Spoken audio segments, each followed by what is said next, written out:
ফিলে সিরাতুন নবী, নবীর সিরাত আলোচনা হবে। এর থেকে মহিমান্বিত মাহফিল, এর থেকে সম্মানিত মাহফিল, এর থেকে দামি মাহফিল আর কোনটা হয় যেখানে আমার নবীর সিরাত বলা হবে? আসুন নবীজির সিরাত থেকে আমরা কথা বলি। বিতাড়িত মরদুদ ইবলিসের ওয়াসওয়াসা থেকে পানা চাই। আমাদের প্রত্যেককেই টাইম বেঁধে দেওয়া হয়েছে, নির্দিষ্ট টাইমের ভেতরেই আমি আমার কথাকে শেষ করার চেষ্টা করব ইনশাআল্লাহ। বিতাড়িত মরদুদ ইবলিসের ওয়াসওয়াসা থেকে পানা চাই।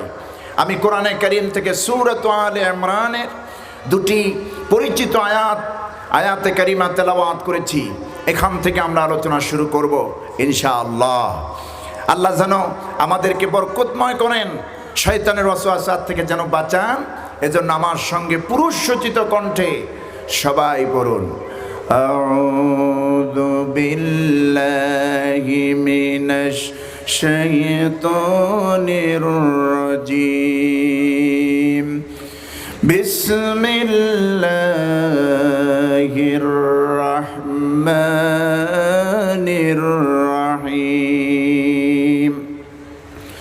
কুল ইন কুনতুম তুহিব্বুনাল্লাহা ফাত্তাবিউনি ইউহিব্বুকুমুল্লাহ ويغفر لكم ذنوبكم والله غفور رحيم قل أطيعوا الله والرسول فإن تولوا فإن الله لا يحب الكافرين সাদাকাল্লাহুল আযীম। কোরআনে কারীমের সূরাত আলে ইমরান থেকে 31 এবং 32 এই দুটি আয়াতে কারিমা তেলাওয়াত করেছি। আল্লাহ যদি চান এই দুটি আয়াতের আলোকে আমি আপনাদের খেদমতে নবীজির সিরাত থেকে কিছু কথা বলবো বলে ইনশাআল্লাহ। আগে তরজমা করি, তারপরে আমরা ব্যাখ্যায় যাব। আল্লাহ পাক তার রাসূলকে বলছেন, কুল, হে নবী আপনি বলুন, ইন কুনতুম তুহিব্বুনাল্লাহ, যদি তোমরা আল্লাহকে ভালোবাসতে চাও, ভালোবাসো, যদি তোমরা আল্লাহকে ভালোবাসো বা ভালোবাসতে চাও, ফাত্তাবিউনি, তাহলে তোমরা আমার অনুসরণ করো, আমাকে ফলো করো, আমাকে মেনে চলো, আমার অনুসরণ করো, আমার ইত্তেবা করো। ইউহিব্বুকুমুল্লাহ, তাহলে আল্লাহ পাক তোমাদেরকে ভালোবাসবেন। শুধু ভালোবাসবেন না, ওয়ায়াগফির লাকুম যুনুবাকুম, তিনি তোমাদেরকে ক্ষমা করবেন, তোমাদের গুনাহ রাশি, তোমাদের পাপগুলো তিনি ক্ষমা করে দিবেন। আল্লাহু গফুরুর রহিম, আর আল্লাহ হচ্ছেন অত্যন্ত ক্ষমাশীল এবং পরম দয়ালু। কুল আতিউল্লাহ ওয়া আতিউর রাসূল, আল্লাহ পাক বলছেন নবী আপনি বলুন, কুল আতিউল্লাহ ওয়ার রাসূল, তোমরা আল্লাহ এবং তার রাসূলের আনুগত্য করো। ফাইন তাওয়াল্লাউ ফাইন্নাল্লাহা লা ইউহিব্বুল কাফিরিন, এরপরও যদি তারা মুখ ফিরিয়ে নেয় তাহলে জেনে রেখো নিঃসন্দেহে আল্লাহ পাক কাফেরদেরকে পছন্দ করেন না, ভালোবাসেন না। এ হলো সরল তর্জমা। এবার আসুন ব্যাখ্যায়। এই পৃথিবীতে আল্লাহ রাব্বুল আলামিন তার রাসূলকে পাঠিয়েছেন হেদায়াত দিয়ে, আল্লাহ পাক পাঠিয়েছেন কোরআন দিয়ে, জাতির সামনে, পৃথিবীর মানুষের সামনে পৃথিবীর শ্রেষ্ঠ রসুল করে, ঠিক না? আমাদের রসুলের উপরে আর কোন রসুলের মর্যাদা আছে না। সাইয়্যিদুল মুরসালিন রাহমাতুল লিল আলামিন বিশ্বনবী মুহাম্মদুর রাসূলুল্লাহ সাল্লাল্লাহু আলাইহি ওয়াসাল্লাম, তিনি হচ্ছেন খাতামুন নাবিয়্যিন ওয়াল মুরসালিন, তিনি শেষ নবী এবং শেষ রসুল, তারপরে কোনো নবী এবং রসুল আসবে না। নবুয়তের দপ্তরকে, নবুয়তের ধারাবাহিকতাকে আল্লাহ পাক চিরতরে বন্ধ করে দিয়েছেন বিশ্বনবী মুহাম্মদ সাল্লাল্লাহু আলাইহি সাল্লামের পাঠানোর মাধ্যমে। রসুলকে দিয়েছেন রিসালাত, রসুলকে দিয়েছেন নবুয়ত। আমার বন্ধুগণ, আল্লাহ পাক বলছেন নবী আপনি মানুষকে শোনায়া দেন আপনি কি এবং কেন এসেছেন। আল্লাহ রাব্বুল আলামিন তার হাবিবকে বলেছেন পৃথিবীর মানব মণ্ডলীকে শোনায়া দেন, قل يا أيها الناس إني رسول الله إليكم جميعا হে নবী আপনি বলুন ইয়া আইয়ুহান নাস পৃথিবীর মানব মণ্ডলী এখন যারা চুপ কিয়ামত পর্যন্ত এই ধরার মাঝে যত উম্মত আমার আসবে যত আল্লাহর বান্দা আসবে সকলের জন্য এক হুকুম দিয়ে আল্লাহ পাক বলে দিলেন নবী আপনি বলুন ইয়া আইয়ুহান নাস হে মানব মণ্ডলী ইন্নী রাসূলুল্লাহি ইলাইকুম জামিআ নিঃসন্দেহে আমি মুহাম্মদ সাল্লাল্লাহু আলাইহি ওয়াসাল্লাম আল্লাহর পক্ষ থেকে তোমাদের সকলের জন্য আল্লাহ পাকের পক্ষ থেকে প্রেরিত রাসূল সুবহানাল্লাহ পৃথিবীতে আসছে যারা ছিল যারা এবং সামনে যারা আসবে সবার জন্য ইন্নী রাসূলুল্লাহি ইলাইকুম জামিআ তোমাদের সবার জন্য আমি আল্লাহর পক্ষ থেকে প্রেরিত রাসূল কোন সুবহানাল্লাহ আমার বন্ধুগণ রাসূল পাক সাল্লাল্লাহু আলাইহি ওয়াসাল্লামকে দ্বীন দিয়েছেন ইসলাম দিয়েছেন আর তিনি হচ্ছেন শরিয়াত প্রণেতা এই পৃথিবীতে হালাল এবং হারামের সীমারেখা বৈধতা অবৈধতার সীমারেখা শুধু আল্লাহ পাক নিজেই নির্ধারণ করেছেন বিষয়টি এমন নয় রাসূল পাক সাল্লাল্লাহু আলাইহি ওয়াসাল্লামকে ম্যাজিস্ট্রেটি পাওয়ার আল্লাহ পাক তাকে দিয়েছেন হালাল এবং হারাম বৈধ এবং অবৈধতার সীমারেখা নির্ধারণের ক্ষমতা শুধু আল্লাহই রাখেননি রাসূলকেও দিয়েছেন এই ব্যাপারে আল্লাহ বলছেন মা আতাকুমুর রাসূলু ফাখুযুহু ওয়া মা নাহাকুম আনহু ফান্তাহু আমার রাসূল জানিয়েছেন তোমাদের কাছে সেগুলি তোমরা গ্রহণ করো যার থেকে তোমাদেরকে নিষেধ করতেছেন ওগুলি থেকে তোমরা বিরত থাকো জোরে কোন সুবহানাল্লাহ আমার রাসূল যেটাকে হ্যাঁ বলেছেন ওটাকে হালাল করে দিয়েছেন কে হুজুর যেটা হ্যাঁ বলেছেন সেটাই হালাল রাসূল যেটা না বলেছেন ওটাই হারাম সুবহানাল্লাহ আল্লাহ পাক বলছেন এই জন্য বান্দারা যদি আমি আল্লাহকে ভালোবাসতে চাই আমার ভালোবাসা পেতে চায় তাহলে হে নবী আপনি বলুন আপনার অনুসরণ যেন করে এই আয়াতের মধ্যে সঠিক তরজমা সঠিক ব্যাখ্যা আমরা অনেকেই করতে ভুলে যাই অনেকেই কথা এইভাবে আয়াতের তরজমা করে যে নবী আপনি বলুন তোমরা যদি আল্লাহরে ভালোবাসতে চাও তাহলে আমি রাসূলকে ভালোবাসো না এ কথা বলেন নাই ভালোবাসা আর ইত্তেবা দুটি এক বিষয় নয়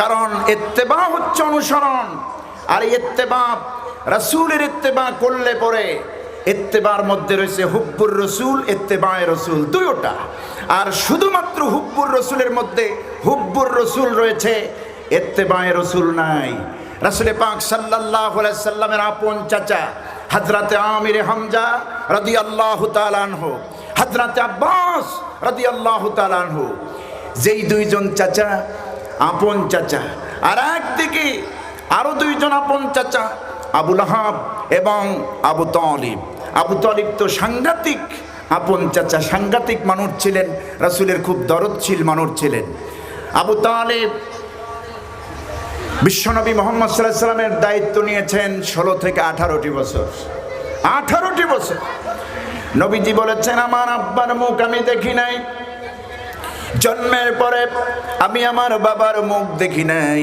বাবার স্নেহ ভালোবাসা তো দূরের কথা মাকে পেয়েছিলাম তাও কয়েক বছরের জন্য মাকেও হারায় ফেললাম দাদার কাছে ছিলাম কয়েক বছর কয়েকদিন কয়েক বছর পরে দাদাকেও হারিয়ে ফেললাম যার কোলে কাকি চুরি যার তত্ত্বাবধানে আমি মুহাম্মদ সাল্লাল্লাহু আলাইহি ওয়াসাল্লাম বড় হয়েছি যার স্নেহ আর ভালোবাসা পেয়েছি তিনি হলেন আমার চাচা আবু তালিব রাসূলকে জান দিয়ে ভালোবাসতেন এতটা বেশি দায়িত্বশীল ছিলেন চাচা আবু তালেব নিজের সন্তান আলীকে আলাদা বিছানায় শুয়ে রেখেছেন রাতের বেলা দিনের পর দিন মাসের পরে মাস বছরের পর বছর কোনোদিন আলীকে সঙ্গে নিয়ে বিছানায় ঘুমায় নাই মুহাম্মদ সাল্লাল্লাহু আলাইহি সাল্লামকে আলাদা বিছানায় রেখে বরং এতিম নবী বাপ নাই মা নাই দাদা নাই এমন নবীকে ভাতিস্প্রুত মুহাম্মদ সাল্লাল্লাহু আলাইহি সাল্লামকে বুকের সঙ্গে আগলে রেখে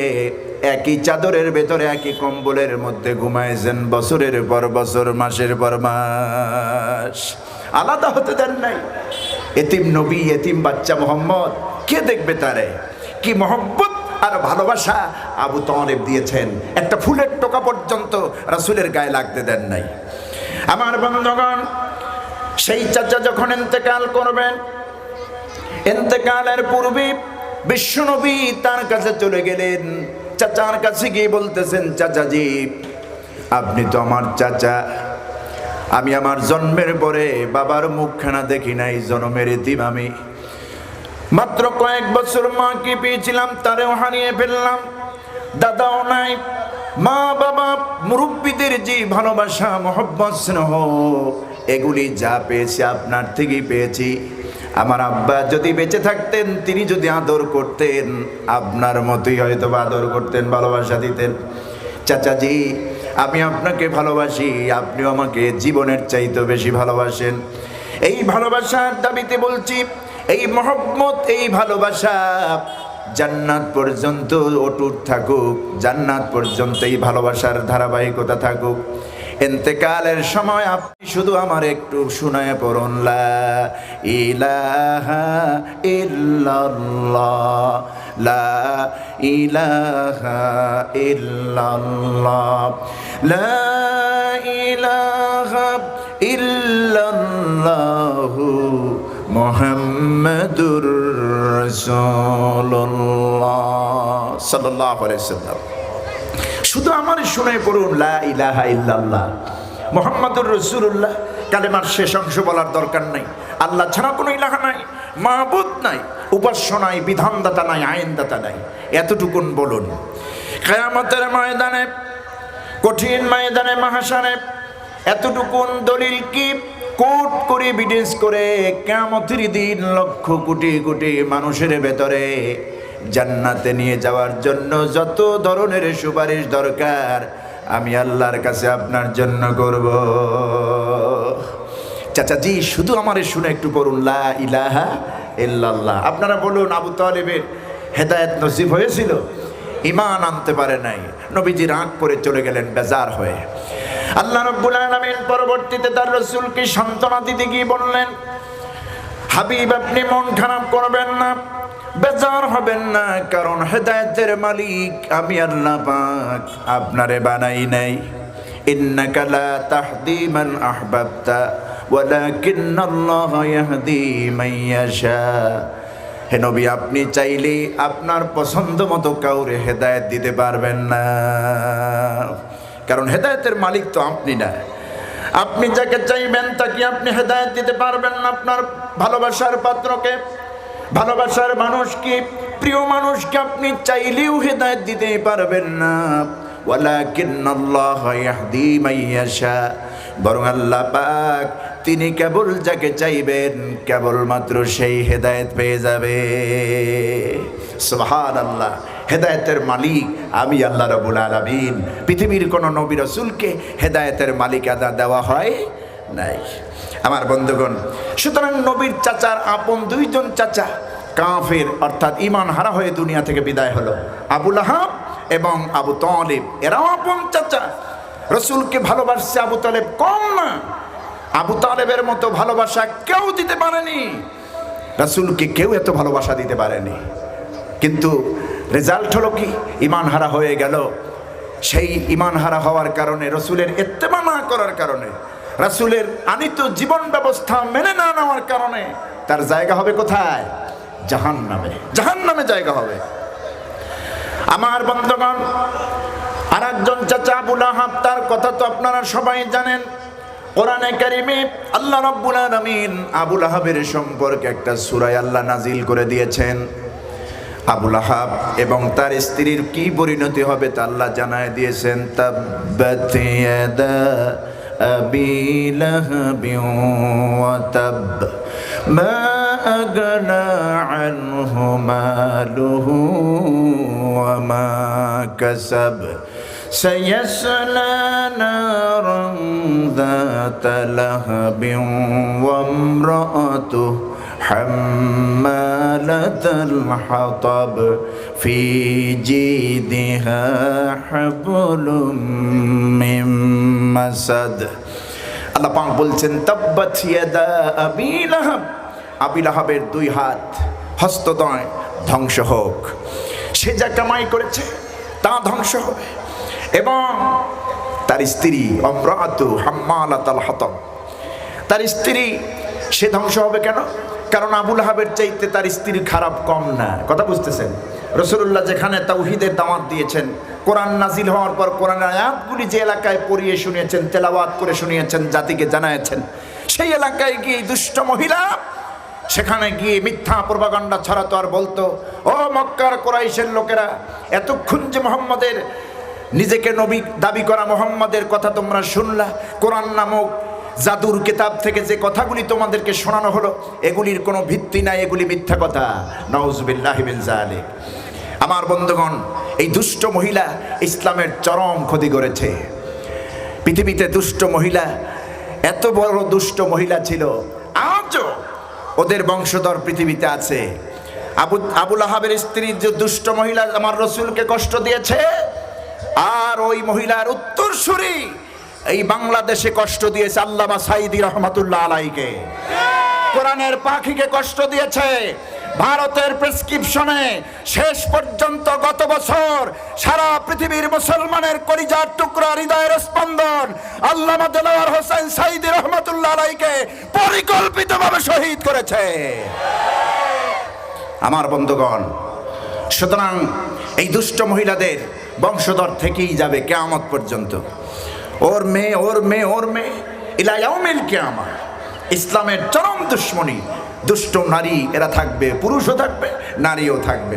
আমার বন্ধুগণ, বলতেছিলাম দুইজন চাচা আপন, আবু তালিব, আবু লাহাব শুধু নবীকে ভালোবেসেছেন, মহব্বত করেছেন, নবীর ইত্তেবা মানেননি, রাসূলের অনুসরণ করেননি। অথচ আল্লাহ বলছেন ফাত্তাবিউনি, হে নবী আপনি বলুন তোমরা আমার অনুসরণ করো। কি করো? অনুসরণ করো। অনুসরণের মধ্যে ভালোবাসাও আছে আর অনুসরণও আছে, কিন্তু শুধু ভালোবাসার মধ্যে অনুসরণ নাই। শুধু ভালোবাসা দিয়ে রাসূলকে বেহেশতে যাওয়া যাবে না। যাবে? ইমানদার ছাড়া কাফের বেঈমানরা যতই রাসূলকে ভালোবেসেছে জান্নাত পাবে না। এই হলো দুইজন চাচা যারা রাসূলকে ভালোবেসেছেন কিন্তু ঈমান আনে নাই, নবীর ইত্তেবা করে নাই, রাসূলের আদর্শকে গ্রহণ করে নাই, কোরআন মানে নাই, আল্লাহকে বিশ্বাস করে নাই, পরকালে উঠতে হবে এই কথা স্বীকার করে নাই। এরা যতই ভালোবাসুক, কিয়ামতের দিন তাদের জায়গা হবে জাহান্নাম। পক্ষান্তরে বিশ্বনবীর আপন দুইজন চাচা হযরতে আমির হামজা, হযরতে আব্বাস রাদিয়াল্লাহু তাআলা আনহু, নবীজির কালেমা গ্রহণ করার পর কোরআনের ইত্তেবা করেছেন, নবীজির ইত্তেবা করেছেন। নবীজির ইত্তেবা করার কারণে আল্লাহ রাব্বুল আলামিনের হাবিবকে যেমন মহব্বত করেছেন আর তার অনুসরণও করেছেন, যার বদৌলতে কিয়ামতের দিন তাদেরকে আল্লাহ জান্নাত দিয়ে দিবে। সুতরাং এখানে বিষয় হলো ইত্তেবায়ে রাসূল। ফাত্তাবিউনি, তোমরা আমার অনুসরণ করো, আমাকে ইত্তেবা করো। ইউহিব্বুকুমুল্লাহ, যদি আমার অনুসরণ করো, আমার ইত্তেবা করো, তাহলেই আল্লাহ তোমাদেরকে ভালোবাসবেন, তোমাদেরকে পছন্দ করবেন, তোমাদের প্রতি রহম করবেন, দয়া করবেন। শুধু ভালোবাসবেন না, ওয়াগফির লাকুম যুনুবাকুম, তোমাদেরকে ক্ষমা করবেন, তোমাদের পাপ রাশি। তোমরা যত গুনাহ করেছ, যত ধরনের গুনাহ করেছ, পাহাড় পরিমাণ গুনাহ যদি তোমরা করে থাকো বান্দা অতীতে, আল্লাহ রাব্বুল আলামিনের রাসূলের ইত্তেবা যদি করো, শুধু আল্লাহ তোমাদেরকে ভালোবাসবেন না, তোমাদের জীবনের কৃত সব গুনাহ আল্লাহ মাফ করে দিবেন। আল্লাহু গফুরুর রহিম, আর আল্লাহ হচ্ছেন অত্যন্ত দয়ালু এবং ক্ষমাশীল। সুবহানাল্লাহি ওয়া বিহামদিহি। আর নিশ্চয়ই যারা ফাইন তাওয়াল্লাহ, আল্লাহ পাক বলছেন কুল আতিউল্লাহ ওয়ার রাসূল, হে নবী আপনি এও বলে দেন আল্লাহ এবং আমার অনুসরণ তোমরা করো, ইত্তেবা করো। আর যদি তোমরা আল্লাহর অনুসরণ, আল্লাহর হুকুম মানে আমার ইত্তেবা থেকে মুখ ফিরিয়ে নাও, তাহলে ফাইন্নাল্লাহা লা ইউহিব্বুল কাফিরিন, জেনে রেখো আল্লাহ পাক কাফেরদেরকে পছন্দ করেন না। এই পৃথিবীতে কাফের যারা, তাদেরকে পছন্দ করেন না কে? আল্লাহ পাক। মোমেনদেরকে পছন্দ করেন, আমাদেরকে পছন্দ করেন আল্লাহ পাক। আমার বন্ধুগণ, মোমেনটা হচ্ছে আল্লাহর প্রিয় বান্দা, আল্লাহর প্রিয় বান্দা।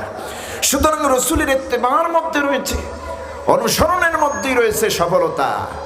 হযরত আমির হামজা রাদিয়াল্লাহু তাআলা আনহু তিনিও এক সময় ঈমান গ্রহণ করছিলেন না। আবু জাহাল তাকে আঘাত করেছে, গলায় গামছা দিয়ে টেনেছে। হুজুরের চেহারা মোবারক লাল হয়ে গিয়েছে, চোখ মোবারক উপড়ে পড়তে চেয়েছে। নবীজি বিষণ্ণ অবস্থা এক জায়গায় বসে বসে কাঁদতেছে। আমির হামজা তখনও কালেমা গ্রহণ করে নাই, নবীর আপন চাচা। রাস্তা দিয়ে যাচ্ছেন আমির হামজা, মুহাম্মদ সাল্লাল্লাহু আলাইহি সাল্লামকে এই অবস্থায় দেখলেন।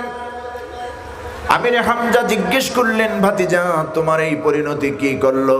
তোমার চেহারা লাল হয়ে গেল, চোখ দুটি পড়ে যেতে চাচ্ছে, ব্যাপার কি?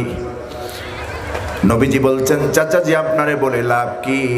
আবু জেহেল এই অবস্থা আমার করেছে, আমার গলায় গামছা লাগায় এরকম টান দিয়েছে, আমার চেহারা লাল হয়ে গেছে। হযরত আমির হামজা তখনও কালেমা গ্রহণ করেন নাই, মুসলমান হন নাই।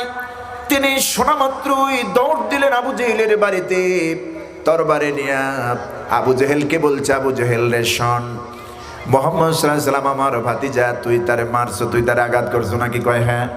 তোর আবু জাহেল বলতেছে, আমির হামজা তাতে তোমার লাগলো কেন? তুমিও তো আমাদের দলের।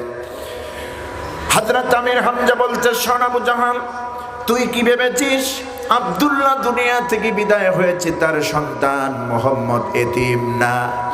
ওই মোহাম্মদ যেমন বেঁচে আছে, তার চাচা আমির হামজা আজও বেঁচে আছে।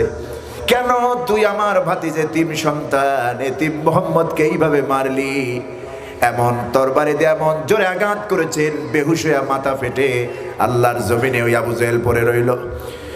মুহাম্মদ সাল্লাল্লাহু আলাইহি ওয়াসাল্লামের কাছে গিয়ে বলছেন, প্রাণের ভাতিজা, তোমাকে যে গলায় গামছা নাকি আবু জাহাল তোমাকে আঘাত করেছে, কষ্ট দিয়েছে, ভাতিজা এইমাত্র আবু জেহেলের মাথাটা ফাটায়া দিয়ে এসেছি, ভাতিজা আমারে শোনাও, তুমি খুশি হইছো নাকি? নবীজি বললেন, চাচা মাথা ফাটিয়েছেন একজনের, খুশি হব আমি? আমি তো ওই পর্যন্ত খুশি হতে পারি না, কার মাথা ফাটাইছেন ওইটা জানার দরকার নাই, আমি খুশি হব আপনি যদি আপনার মুখে যদি শুনি ইমানের কালেমা লা ইলাহা ইল্লাল্লাহু মুহাম্মাদুর রাসূলুল্লাহ। এই কালেমার বাক্য যদি আপনার মুখে আমি শুনি, তাহলে আমি খুশি হয়ে যাব। আমার বন্ধুগণ, হযরত আমির হামজা বুঝতে পারলেন মুহাম্মদ সাল্লাল্লাহু আলাইহি ওয়াসাল্লাম সাধারণ কোন নবী বা রাসূল নন। আমির হামজা বলেই ফেললেন, ভাতিজা তুমি আল্লাহর নবী, তুমি সত্য নবী, তাতে কোনো সন্দেহ নাই। কারণ তোমাকে আবু জেহেল যে আঘাত করেছে এর প্রতিশোধ নেওয়ার পরেই তো তুমি খুশি হয়ে যাওয়ার কথা। তুমি যেহেতু খুশি হও নাই, আমার আর বুঝতে দেরি নাই, বাকি নাই, আল্লাহর নবী তুমি সত্য নবী, তাতে কোনো সন্দেহ নাই। আমারে তুমি পড়ায়া দাও লা ইলাহা ইল্লাল্লাহু মুহাম্মাদুর রাসূলুল্লাহ সাল্লাল্লাহু আলাইহি ওয়াসাল্লাম। কালেমা পড়ে হযরত আমির হামজা মুসলমান হয়ে গেলেন। হযরত আব্বাস রাদিয়াল্লাহু তাআলা আনহু কালেমা পড়ে মুসলমান হয়ে গেলেন। হযরত আমির হামজার মর্যাদা, তিনি হচ্ছেন আমিরুশ শুহাদা। উহুদের ময়দানে যত সাহাবী শহীদ হয়েছেন, সেই সাহাবীদের আমির হচ্ছে হযরত আমির হামজা রাদিয়াল্লাহু তাআলা আনহু। যারা কাবা ঘরে গেছেন, উহুদের ময়দানে যারা গিয়েছেন, সেখানে দেখবেন বিরাট চাঁদ টানানো আছে হযরত আমির হামজা রাদিয়াল্লাহু তাআলা আনহু থেকে শুরু করে যারা শহীদ হয়েছেন প্রত্যেকের নাম। ওখানে আমরা কবর জিয়ারত করলাম, সাহাবীদের কবর জিয়ারত করলাম। হযরত আমির হামজার শহীদ এমন, তার কলিজা টেনে কাফেররা চিবিয়ে খেয়েছে, তার কলিজা চিবিয়ে খেয়েছে কাফেররা। হযরত আমির শুহাদা হযরত আমির হামজা রাদিয়াল্লাহু তাআলা আনহু। সেই যুদ্ধ ছিল উহুদের যুদ্ধ, যেই যুদ্ধে রাসূল পাক সাল্লাল্লাহু আলাইহি ওয়াসাল্লামকে তার দন্ত মোবারককে শহীদ করা হয়েছে। একটা ঠালা জায়গায়, নিচু জায়গায় রাসূলকে বেহুশ করে রাখা হয়েছে। আমার নবীকে আঘাত করা হয়েছে উহুদের ময়দানে। যুদ্ধের দামামা বেজে গেল, কাফির বেঈমানদের টার্গেট হলো বদরের ময়দানে।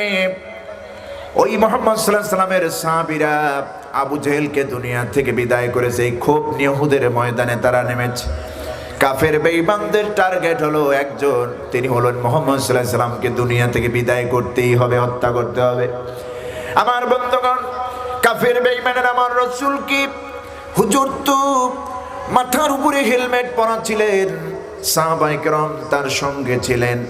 হযরতে বিশ্বনবী মুহাম্মদ সাল্লাল্লাহু আলাইহি সাল্লামকে লক্ষ্য করে লোহার বল্লভগুলি যখন তার গায়ে মারা হচ্ছিল, হুজুরের দেহ মোবারকের বিভিন্ন জায়গায় আঘাত করতেছিল কাফের বেঈমানেরা। একটি লোহা এমন ভাবে হযরতে বিশ্বনবীর কপাল মোবারকে হেলমেট ভেদ করে কপালের মধ্যে ঢুকে গেল। নবীজি বেহুশ হয়ে জমিনে শুয়ে বললেন, একটা নিচু জায়গায় ঠালা জায়গায় শুয়ে বললেন, আল্লাহর নবী, রহমতের নবী বিশ্বনবী মুহাম্মদ সাল্লাল্লাহু আলাইহি সাল্লাম। হযরতে ফাতেমা দৌড় দিয়ে গেলেন, চিৎকার মেরে বললেন, কে কোথায় আছো? আমার আব্বারে ওরা শেষ করে দিয়েছে। আমার বন্ধুগণ, বিশ্বনবী বেহুশ হয়ে শুয়ে বললেন একটি নিচু জায়গায়। হযরতে মুসআব রাদিয়াল্লাহু তাআলা আনহু, বিশ্বনবীর এমন একজন সাহাবী হযরতে মুসআব, যেই মুসআবের চেহারাটা নবীজির চেহারার কাছাকাছি, ঠিক দেখতে নবী মুহাম্মদ সাল্লাল্লাহু আলাইহি সাল্লামের মতোই দেখা যায় হযরতে মুসআব রাদিয়াল্লাহু তাআলা আনহুকে। কাফের বেঈমান ওই মুসআব রাদিয়াল্লাহু তাআলা আনহুকে শহীদ করেছে। কথা বুঝতেছেন? উহুদের ময়দানে মুসআব রাদিয়াল্লাহু তাআলা আনহু শহীদ হয়ে গেল উহুদের ময়দানে। কাফেরেরা এই মিথ্যা ঘোষণা দিচ্ছে, দেখতে মুহাম্মদ সাল্লাল্লাহু আলাইহি সাল্লামের মতো দেখা যায় মুসআবকে। যেহেতু মুসআবকে শহীদ করেছে, তারা একে অপরকে শোনাচ্ছে, তোমাদের আর যুদ্ধ করার দরকার নাই, মুহাম্মদকে দুনিয়া থেকে বিদায় করে দিয়েছে। আর হুজুর সাল্লাল্লাহু আলাইহি সাল্লামকে দেখাও যায় না, যেহেতু সে একটি নিচু জায়গায় বেহুশ হয়ে শুয়ে পড়ে আছে। সমস্ত উহুদের ময়দানে খবর পৌঁছে গেল, আল্লাহর নবী, রহমতের নবী, বিশ্ব নবী মুহাম্মদ সাল্লাল্লাহু আলাইহি সাল্লাম দুনিয়ায় নাই, তাকে হত্যা করা হয়েছে, কতল করা হয়েছে। এই খবর যখন মদিনায়, এই খবর যখন উহুদের ময়দানে চতুর্দিকে ছড়ায় গেল, সাহাবীরা যারা যুদ্ধ করতেছেন তাদের বল শক্তি ভেঙে গেল। হযরত ওমরের হাতের থেকে তরবারিটা খসে পড়ল জমিনে। হযরত ওমরের চিন্তা হলো, আরে বিশ্ব নবী যদি বেঁচে না থাকেন তাহলে কার জন্যই বা যুদ্ধ করব? হযরতে হানজালা নতুন বিবাহ করেছেন মাত্র, গোসলখানায় গেলেন, কান পেতে শোনেন লোকেরা যায় আর বলে উহুদে মুহাম্মদ সাল্লাল্লাহু আলাইহি সাল্লাম নিহত হয়েছে, তারে হত্যা করা হয়েছে। হযরতে হানজালা গোসল করলেন না, প্রাণের প্রিয়তমা স্ত্রীকে ডেকে বলছেন, প্রাণের প্রিয়তমা স্ত্রী, লুঙ্গি নাও, গামছা নাও, ঘরের থেকে তরবারি দাও, গোসল আর করব না। কার জন্য বেঁচে থাকবো? আল্লাহর নবী, রহমতের নবী যদি দুনিয়ায় বেঁচে না থাকে, আমি হানজালার বেঁচে থাকার কোনো মানে নাই। আমার বন্ধুগণ, নবীর ইত্তেবা কারে বলে দেখুন না, নবীকে অনুসরণ আর মহব্বত কারে বলে। হযরত হানজালা ছুটে গেলেন তরবারি নিয়া, কয়েকটা কাফের বেঈমানকে তরবারির আঘাত দিয়া জাহান্নামের ঠিকানায় পাঠায় দিয়া হানজালা নিজেও শহীদ হয়ে গেলেন উহুদের ময়দানে। নবীজির যখন হুশ আসলো, আল্লাহর নবী শহীদদের দেহগুলি এক জায়গায় করার নির্দেশ দিলেন। আমার বন্ধুগণ, শহীদদের তো গোসল করানো হয় না, হযরত হানজালার দেহটাকে খুঁজে পাওয়া যায় না।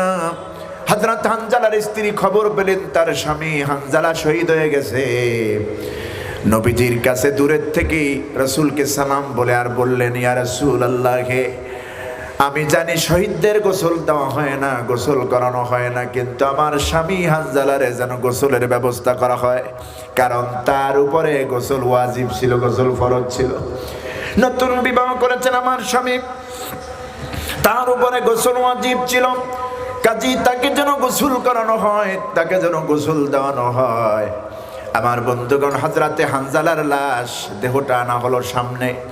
নবীজি কি করবেন আর করবেন না চিন্তা করতেছেন।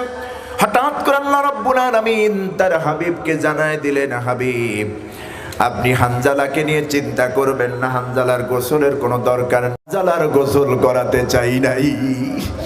আমি আমার হানজালার গোসলের ব্যবস্থা জান্নাত থেকে হাউজে কাউসারের পানি দিয়া হানজালার গোসলের ব্যবস্থা আমি আমার ফেরেশতা দিয়া করে দিয়েছি।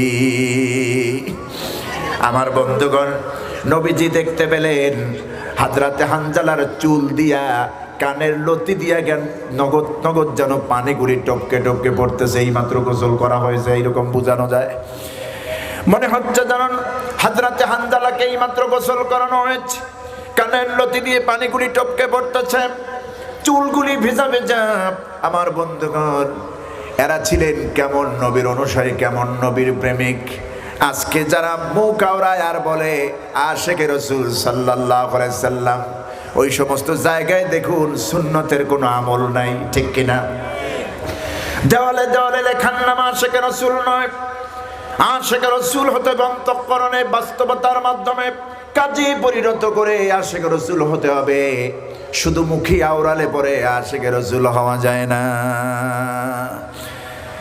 পৃথিবীতে যারা রাসূলের ব্যাপারে কটূক্তি করেছে, কয়দিন গুলি খেয়েছেন, যারা এই বাংলাদেশে দেওয়ালে বড় বড় দেওয়ালে লেখা হয়, ঢাকায়, চট্টগ্রামে, বিভিন্ন শহরে আশিকে রাসূল সাল্লাল্লাহু আলাইহি সাল্লাম, রাসূলের জন্য কয়দিন মিছিল করেছেন, মার খেয়েছেন।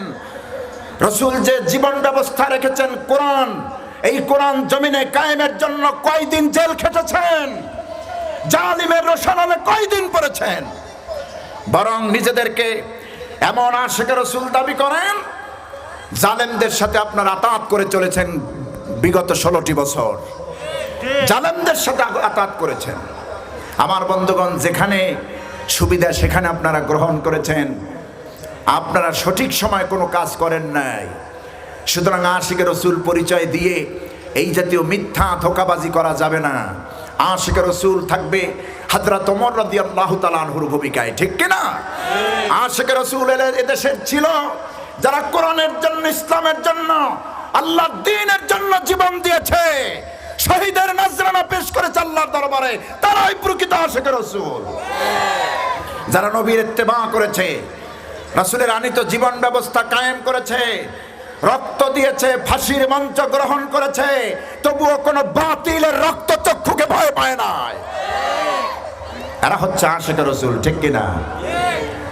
এই পৃথিবীতে বহুত প্রলোভন তাদেরকে দেখানো হয়েছিল। কি চান আপনি?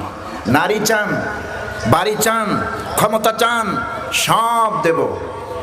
দূরে যান কেন আমাদের কোরআনের পাখি আল্লামা সাঈদী রহমাতুল্লাহ আলাইহি। আপনারা তো চট্টগ্রামের মানুষ, ওই নাহমাদুহু ওয়া নাস্তাঈনুহুর সুর আপনাদের ভুলে থাকার কথা নয়। শুধুমাত্র এই কোরআনের কথা বলার কারণে এই জালেমরা আমার সাঈদীকে বাঁচতে দেয় নাই। তিনি যখন 2010 সনে উমরা করতে গেলেন, এদিকে তার বিরুদ্ধে মামলা রেডি হয়ে গেল, মিথ্যা মামলা। সৌদির লোকেরা বললেন, হুজুর আপনি বাংলাদেশে যাবেন না, বাংলাদেশে আছে কি, আপনি যাবেন কেন?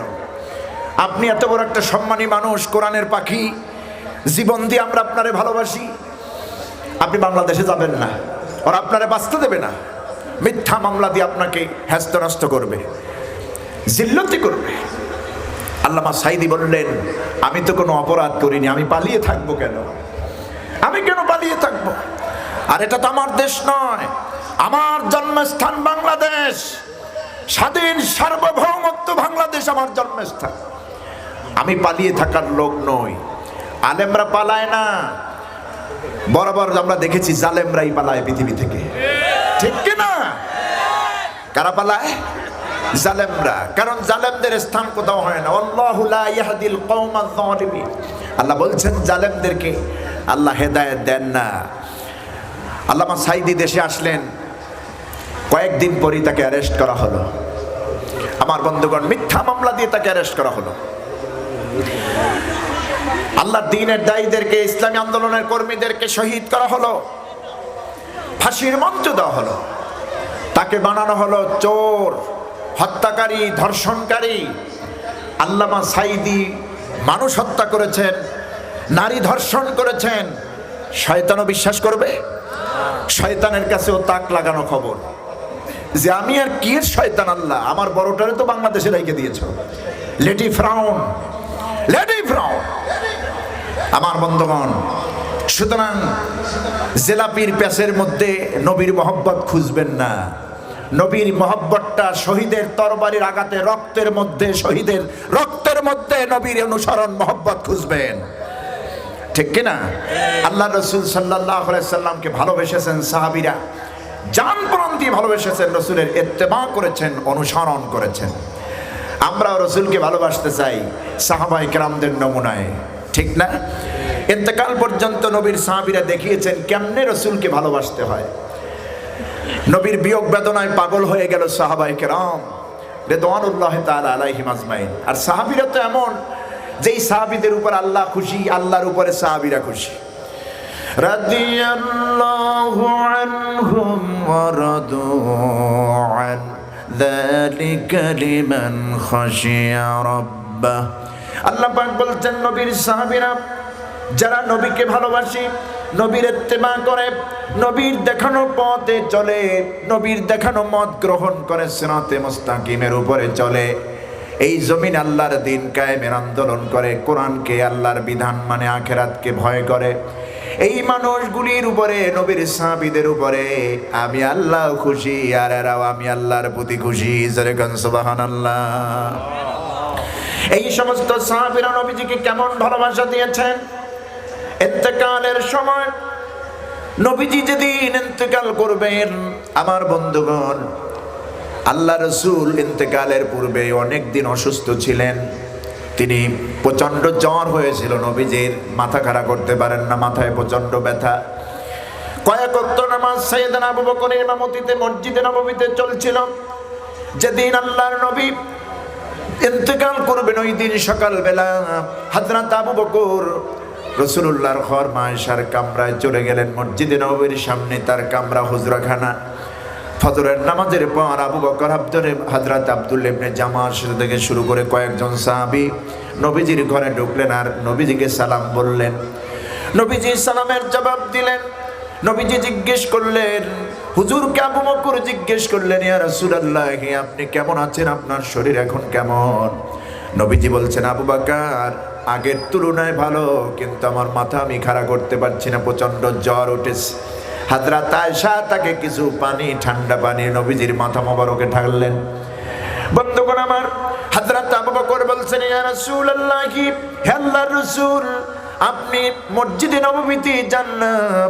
সাহাবীরা তো কেঁদে কেঁদে হয়রান, নবীর ইমামতি থেকে বুঝি আল্লাহর নবীর সাহাবীরা মাহরুম হয়ে যাচ্ছে। আমার বন্ধুগণ, হুজুরের মুখে আছে ভালো একটু শুনে সাহাবীরা বেরিয়ে গেলেন যার যার মতো। ঠিক দুপুর প্রান্ত টাইমে দুইজন ফেরেশতা আসলেন নবীর ঘরে। যা মালাকান, একজন হতেছেন জিবরিল আর একজন হতেছেন মালাকুল মউত আজরাইল। এই দুইজন ফেরেশতা এসে নবীজিকে সালাম বললেন, নবীজির কুশল বিনিময় করলেন, জানতে চাইলেন, ইয়া রাসূলুল্লাহ, আপনি কেমন আছেন? হুজুর বললেন, জিবরিল, আমি ভালো আছি।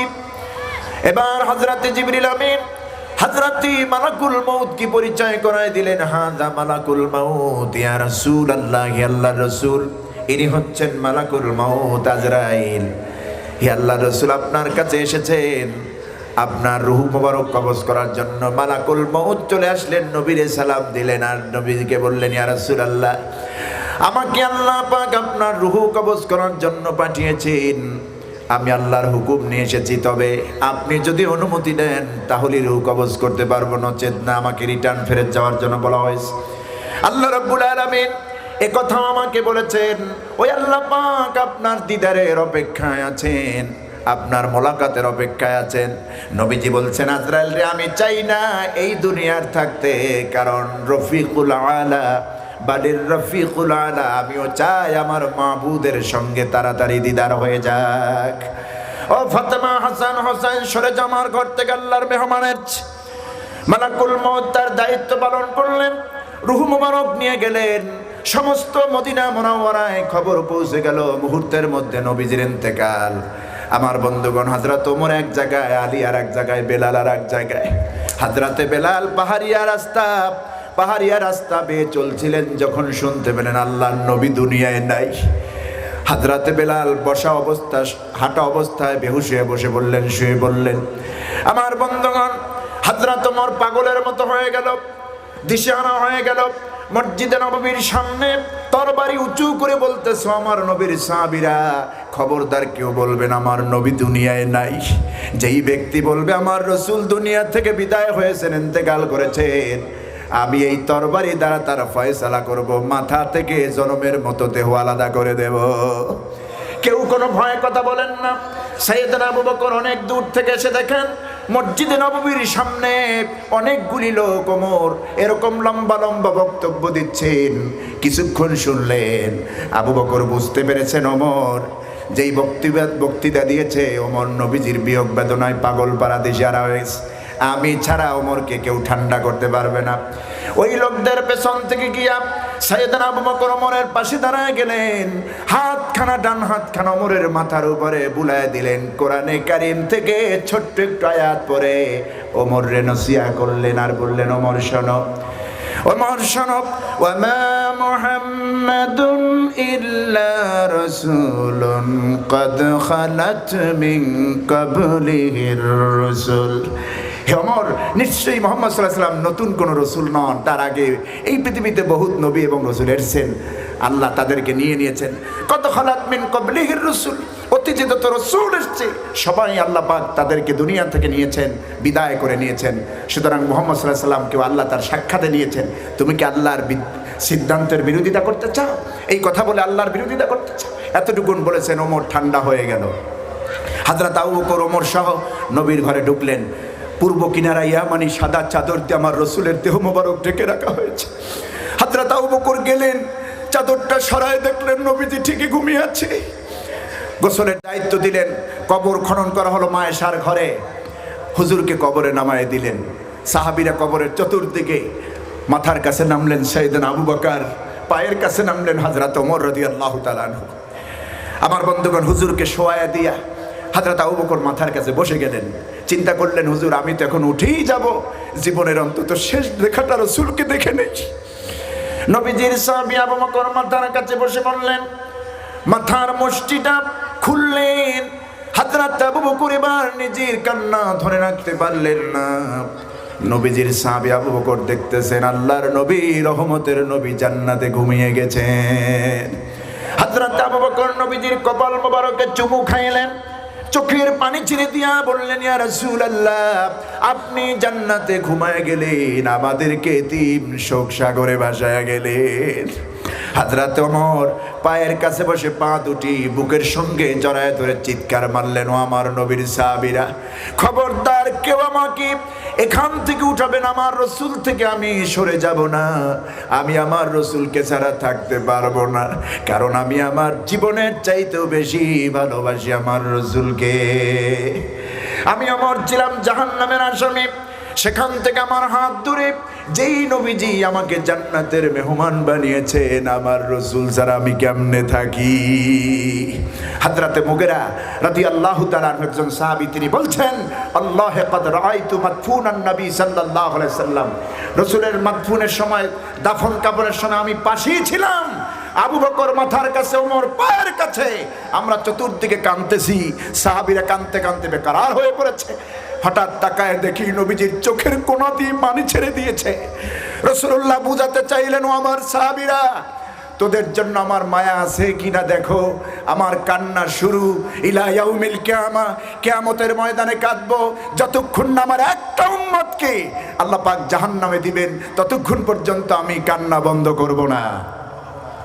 সুতরাং রসুলের প্রতি হুব্বে রসুল কি ছিল সাহাবীদের। আমরাও রসুলকে ভালোবাসতে চাই নবীর সাহাবীদের নমুনায়, ঠিক কিনা? আর নবীর অনুসরণ, রসুলের অনুসরণের মধ্যেই রয়েছে রসুলুল্লাহর ভালোবাসা, প্রকৃত ভালোবাসা। এই জন্য আল্লাহ বলছেন, কুল ইন কুনতুম তুহিব্বুনাল্লাহ ফাত্তাবিউনি ইউহিব্বুকুমুল্লাহ। হে নবী, আপনি বলুন, তোমরা যদি আল্লাহকে ভালোবাসতে চাও তাহলে আমার অনুসরণ করো, আমি রসুলের অনুসরণ করো, ইউহিব্বুকুমুল্লাহ, আল্লাহর ভালোবাসা হয়ে যাবে। শুধু ভালোবাসা নয়, শুধু আল্লাহ তোমাদেরকে ভালোই বাসবেন না, ইয়াগফির লাকুম যুনুবাকুম আল্লাহু গফুরুর রহিম, তোমাদের জীবনের সমস্ত গুনাহ খাতা মাফ করবেন, তোমাদের প্রতি আল্লাহ দয়া করবেন। নিঃসন্দেহে আল্লাহ পাক পরম দয়ালু এবং ক্ষমাশীল। কোন সুবহানাল্লাহ। আমরা নবীর ইত্তেবা করেই বাঁচতে চাই, ঠিক কিনা? রাসূলের আনিত জীবন ব্যবস্থায় পৃথিবীতে কায়েম করতে চাই। রাসূল চলে গেছেন, হুজুরের শ্রেষ্ঠ মুজিজা কোরআন রেখে গেছেন। এই কোরআন হচ্ছে আল্লাহর বিধান। জমিন যার আইন চলবে তার, জমিন যার আইন চলবে তার। যেহেতু এই জমিনে আল্লাহ পাকের এই জমিনে আল্লাহর আইন, সৎ লোকের শাসন আমরা চাই, ঠিক কিনা? আল্লাহ কবুল করুন, আমরা বলি আমিন।